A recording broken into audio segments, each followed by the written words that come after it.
피 한 방울로 암 진단한다 아, 예. 가지고 백체생검. 암 진단의 신세계라고 지금 얘기를 하는 거죠. 암 검진에 대한 큰 장벽이 있거든요. 직접적으로 알 수 있는 기술이 개발된 거죠. 이미 어딘가에 암이 있다라고 봐야 되는 거예요. 검사가 아프거나 그런 건 아닌 거죠? 뭐 얼마예요? 아, 와. 김철중의 이름은 낳는다. 대한민국 5대암 특집 끝날 때까지 끝난 게 아닙니다. 오늘은 특정 암이 아니라 암 진단의 신세계라는 주제로 좀 다양한 이야기 나눠보도록 하겠습니다. 우리 암 진단의 새로운 세상에 대해서 얘기해 주실 김태우 서울대학교 병원 혈액종양내과 교수님 모셨습니다. 반갑습니다. 네.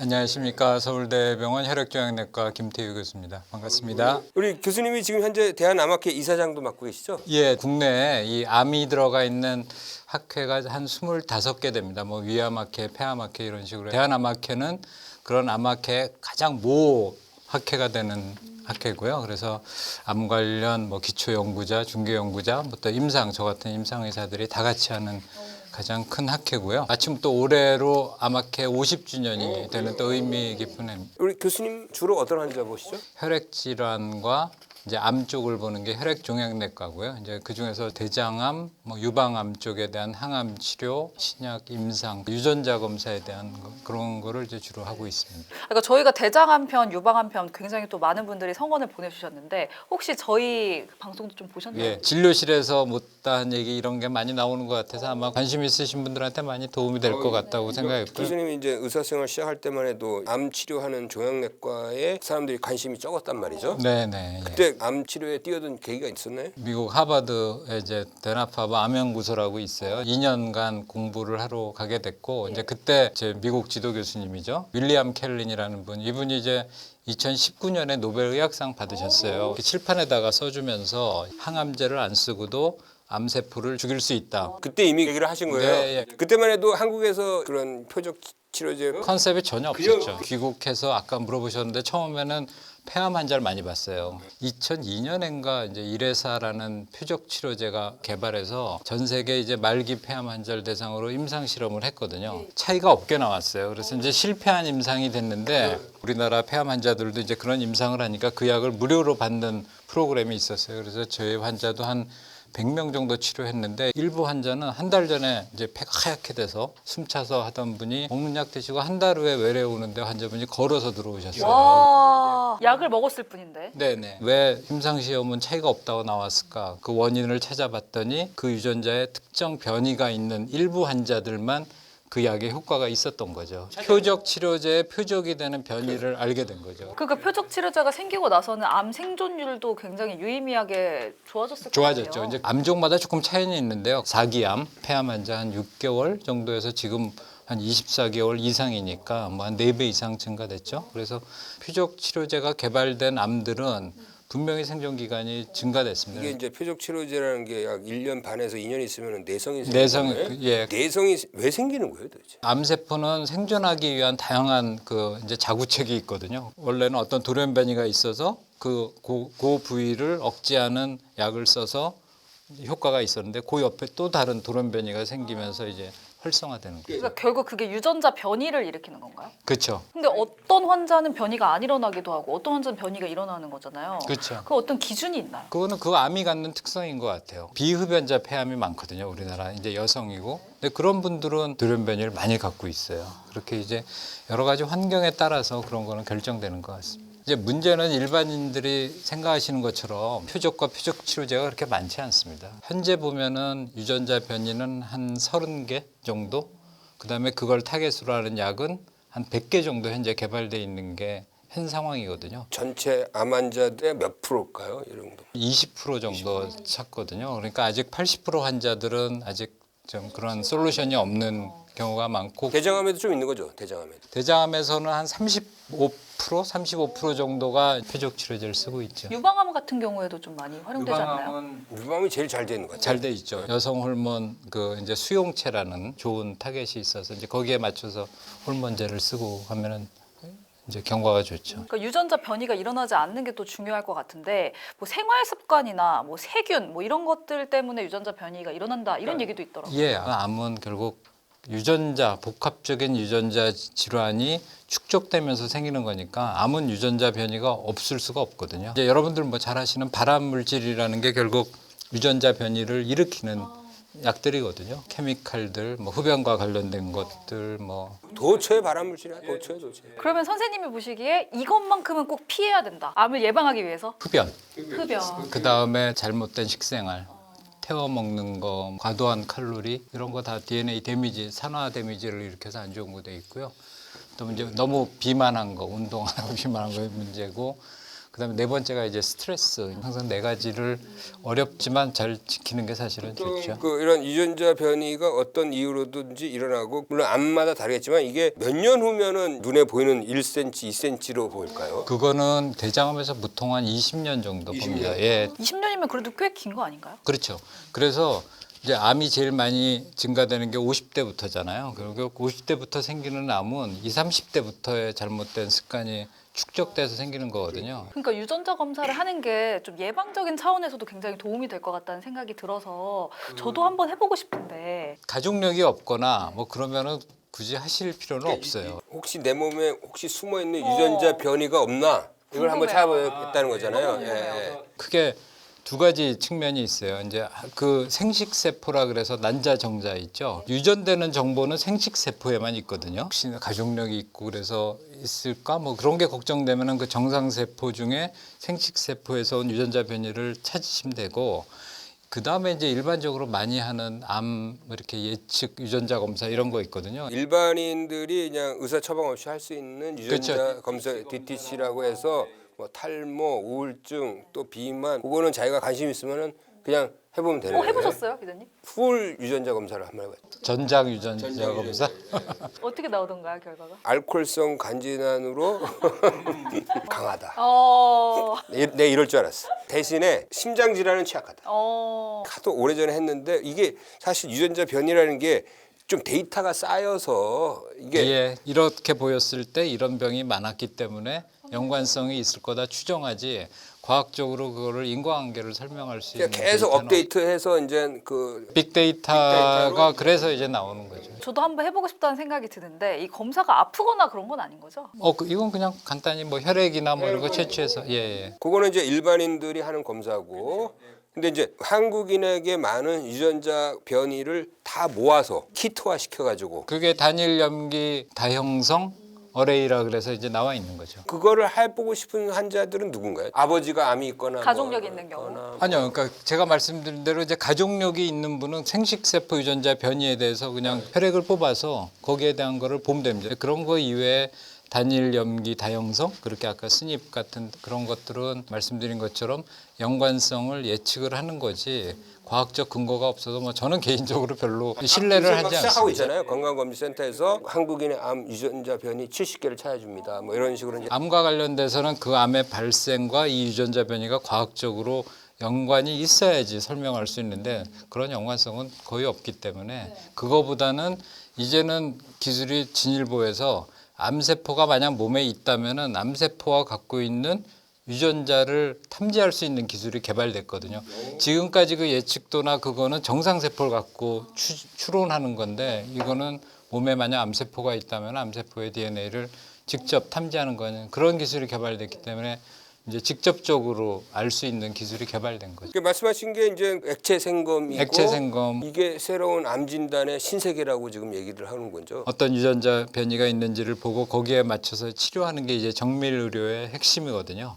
근데 이제 조직 생검이 실제 이제 어려운 경우가 암에서도 한 20, 30% 있고 바늘을 직접 찔러야 되니까. 예. 근데 어떤 경우는 눈에 안 보일 수도 있잖아요. 예, 너무 작아서 타겟팅이 안 될 수도 있고. 기본적으로 이제 우리 몸의 모든 세포는 증식하면서 그 세포가 갖고 있는 DNA 유전자가 세포 밖으로 나오거든요. DNA가 혈액으로 나오기 때문에 그 혈액에서 그 DNA를 이제 그 탐지하는 DNA 조각이 나오는 거죠. 조각이죠. 피를 뽑아서 이렇게 놔두면은 아래쪽에 이제 빨간 거, 위에 노란 물이 생기는데요. 그게 이제 혈장인데 이제 거기에 DNA가 뜨게 되죠. 그래서 그거를 딱 잡아서 분석하는 겁니다. 그 DNA 조각이 있어 하면은 이미 어딘가에 암이 있다라고 봐야 되는 거예요. 왜냐하면 이거는 암세포가 갖고 있는 특징적인 유전자 변이를 보는 거거든요. 예, 그러니까 거의 뭐 진단 있으면은 정확도는 상당히 근데 높. 그 암이 중간에 가다가 자기가 스스로 죽을 수도 있고 그럼요. 계속 성장할 수 있는 거잖아요. 당연하죠. 그러면 조기 진단에 굉장히 큰 도움이 될 것 같은데요. 빨리 발견했을 때 이게 환자한테 굉장히 불필요한 걱정을 주는 게 아니냐. 야,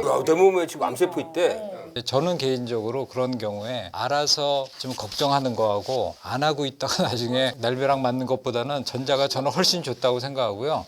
자기의 마음 먹기 나름입니다. 그래서 이게 처음에 조금 액체 생감이었는데 좀 이상하게 나왔다 그러면은 지금부터 담배도 끊고 매일 하는 운동하고 뭐 이렇게 생활을 바꾸는 거죠. 이제 핸드폰 안 보고 밤에는 안 보고 잠도 잘 자고 뭐 이런 식으로 하고 몇 달 있다가 다시 했을 때 이게 좋게 나오면은 결국 몸에서 그게 해결된 거잖아요. 현재 진단하는 거는 대부분 뭐 영상 검사나 이렇게 하는데 그거보다 훨씬 빠른 단계에서 진단하면은 나중에 진단됐을 때보다 우리 몸의 면역 체계가 훨씬 더 건강한 상태거든요. 암은 진행되면서 발견될수록 우리 몸의 면역 시스템이 망가져가는 거거든요. 이제 유전자 기반으로 진단하고 거기에 맞는 뭐 면역 치료제를 쓸 수도 있고 여러 가지 치료를 통해서 이제 그거를 없애면은 몸에서 암의 씨앗이 없어지는 거죠. 그건 좀 미래 얘기죠. 미래 얘기는 아니고요. 이미 일부 암에서 폐암이나 방광암 같은 데서 암으로 일단 수술을 했어요.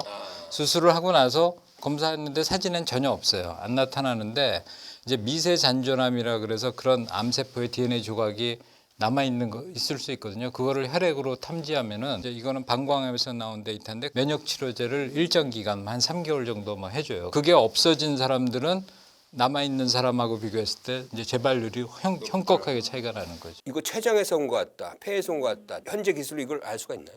예, 그것도 알 수 있습니다. 80% 정도 예측하는 것으로 돼 있습니다. 그러면 암세포의 DNA 조각의 정량도 가능한가요? 이거 100개 있더라, 뭐 1000개 있더라. 뭐 계산하면은 되죠. 100개 있는 사람보다 1000개 있는 사람이 더 당연히 확실하다고. 확실하고 암도 진행돼 있죠. 정리하면은 이 액체 생검은 세 가지 분야에서 사용되거든요. 이제 첫 번째는 진행암 환자, 진행암 이미 암이 있고 치료하고 있는 사람에서 이걸 통해서 이게 어떤 유전자 변이가 있는지를 보고 맞춤 치료해주고 이제 이런 경우는 기자님 지금 말씀하신 것처럼 검사해 보면은 양이 상당히 많이 나와요. 두 번째 부분이 이제 뭐 1기, 2기, 3기암이면 이제 대부분 가능한 한 수술 먼저 하잖아요. 재발 안 하게. 근데 수술하고 근데 일부 아까 이제 그렇게 재발하는 경우에는 아주 미세하게 생깁니다. 이제 그런 경우는 아까 진행암 때보다 훨씬 양이 적죠. 그래서 요건 탐지하기 위해서는 조금 또 별도의 액체 생검 기술로 활용하고요. 세 번째가 아까 쭉 말씀드린 이제 진단용 암 검진, 암 스크리닝을 위해서 저희가 이제 여러 가지 영상 검사, 내시경 검사 이런 거 하는데 그런 거 없이 그냥 혈액 검사를 하면은 이게 암세포가 있다 없다, 그 다음에 있으면 어디에 있다 이런 거를 보통 한 뭐 좀 연구자들마다 다른데 보통 한 85% 정도 민감도 있으면 있다를 찾는 거.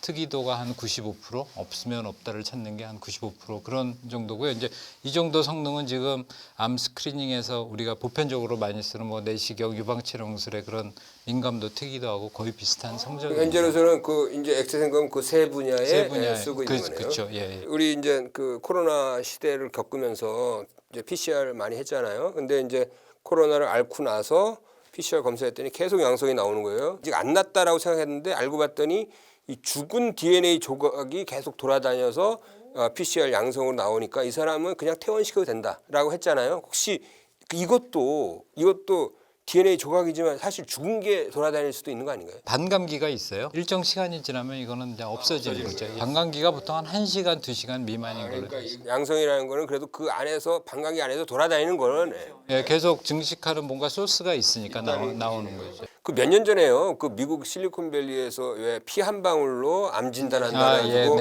있었죠. 아주 대단한 센세이션한 일이 있었는데 그게 다 사기로 됐었잖아요. 그것도 사실은 액체 생검 같은 개념 아니었나요? 테크놀로지를 정확히 발표를 안 해서 모르겠는데요. 이제 슬로건은 피 한 방울로 모든 질병을 진단한다. 추정컨대 DNA 그런 건 아니고 단백질이나 엑소점이라 그래서 혈액에 있는 또 덩어리들이 있거든요. 이제 뭐 그런 거를 어세이하는 게 아니었나 그렇게 생각됩니다. 예. 이게 이제 그런 사건이 벌어지니까 이게 액체 생검도 뭐 비슷한 거 아니냐 뭐 이렇게 그렇게 색안경을 끼고 볼 수도 있는 것 같아요. 근데 하여튼 이 액체 생검은 현재 계속 엄청나게 발전하고 있는 진단법인 정밀 의료의 뭐 가장 핵심 기술이라고 말씀드립니다. 조기 진단에도 도움이 된다고 하니까.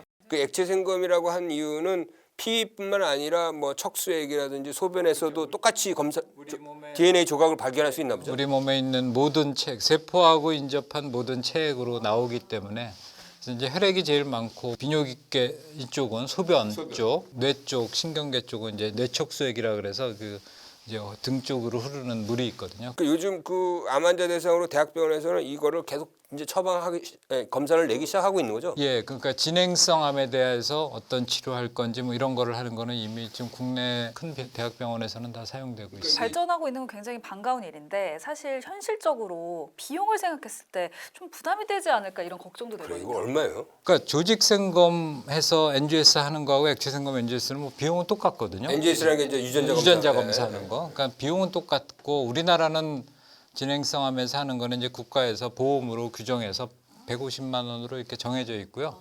똑같은 게 이제 외국 제품은 그거보다 한 3배 정도 값으로 들어와 있어요. 그래서 이제 뭐 값 상당히 비쌉니다. 근데 우리나라는 비교적 싸게 하고 있고 오히려 조직생검 하게 되면은 뭐 필요하면 입원도 해야 되고 그래서 오히려 비용이 더 많이 들죠. 정밀의료가 나오면서 결국 이게 환자를 치료받을 사람을 잘 선별하고 올바른 치료를 하고 그래서 이제 미국 데이터인데 정밀의료를 도입한 환자하고 아닌 환자를 보면은 결국 전체 비용은 정밀의료를 사용한 환자군이 비용이 더 적은 걸로 돼 있어요. 이제 불필요한 치료도 불필요한 진단도 안 하고 했기 때문에. 그러니까 암 치료에 대한 어떤 우리나라의 수준이 굉장히 높아졌다 보니까 이제는 진단의 영역으로 좀 확장해 가고 있는 게 아닌가 이런 생각도 드는데 앞으로 좀 교수님께서 더 연구하고 싶은 그런 분야가 또 있으신가요? 암을 결국 빨리 진단하고 치료하는 게 결국 암 정복의 지름길이거든요. 그래서 그런 쪽으로 아마 계속 연구가 진행돼야 되지 않나. 암 검진에 대한 큰 장벽이 있거든요. 암 검진 하시려면은 뭐